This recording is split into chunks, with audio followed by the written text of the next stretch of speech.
Thanks a lot. I know coming out to a political speech on a beautiful night is the most exciting thing to do. From what you read in the paper right now, and from what the polls will tell you, the roads are the issue once again. This isn't my first time running. I ran 2 elections ago, and 2 elections ago, roads were the issue. The real issue is paying for those roads.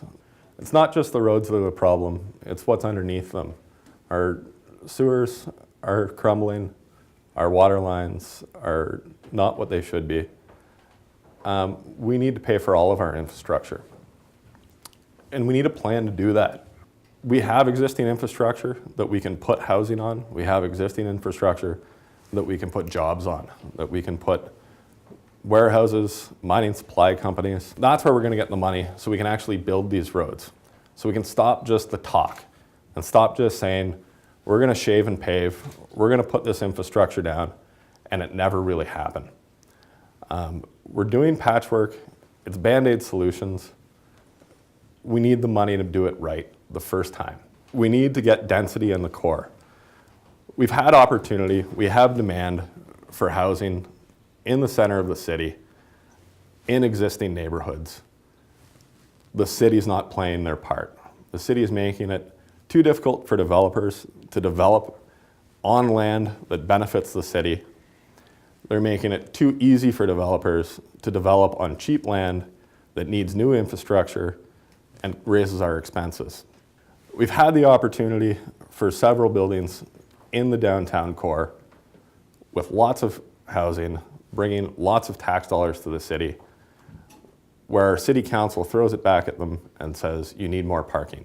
They want to put 1,000 units up on Brady Street, and they go to council and they say, you know, because we're located next to downtown, can we get an exemption and go down to 1 parking space per unit instead of the standard 1.5? We actually had somebody on council come back with, you know what, you're close to downtown, we have parking issues. You should probably have 2 spaces. If you're living in the core of the city, parking is not the issue that it is in a subdivision. Unfortunately, all our councillors live in subdivisions. They don't understand that. If you can walk to a grocery store, if you can walk to the restaurants you want to go to, if you can walk to the nice little corner deli, the bakery, it's going to change your attitude about your city. Once you start getting people move in on things like that, you get the restaurants that follow, you get the entertainment venues that follow, you get the little bakeries, the little butcher shops, all those things that, you know, make a neighborhood a neighborhood. Right. You're going to like where you live. You're not going to need a vehicle the same way you do now, and it's going to mean more revenue for the city. We need a council that communicates. Our current council doesn't realize how important it is for a 2-way communication and 2-way dialogue. And you have to communicate in different ways. So, you know, if I'm trying to get after a 19-year-old kid or, you know, a 30-year-old at this point, you know, social media is the way to go.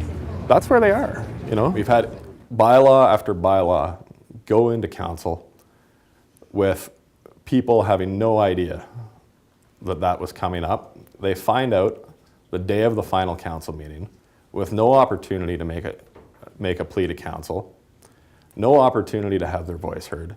It's too late. We need councillors that are proactive, that hold town halls, that use social media to talk to their constituents, to get the word out, to go to the places where people are. If you have a housing issue, you should be talking to the CMHC, you should be talking to realtors, you should be talking to homeowner groups. Our current councillors aren't doing that. If you have a student issue, you should be talking to student groups. Our current councillors aren't doing that. We need people that are proactive in their communication. I've had a lot of people ask me why I didn't put my name in the last time. They wanted a new vision. They want some energy. I am that energy. I've been involved in business in the downtown. I've been a lifelong resident of this city. I know it from end to end. I know that we have neighborhoods that attract different people. You got to start looking at the city as neighborhoods. Like downtown's really unique for the city. Same thing with the flour mill. The flour mill is one of the only places in the city you can go and buy entry-level housing. There's a massive market out there of, late 20s, mid 30s that are looking for that, are starting out careers that want to buy a house, but, can't afford Moongo, can't afford Mackey Avenue. But, there's a ton of houses there with a little work. It can be, a beautiful house. They have a lot of history to them, and there's a market for that. We have a downtown that is revitalizing. We have a downtown that is attracting restaurants.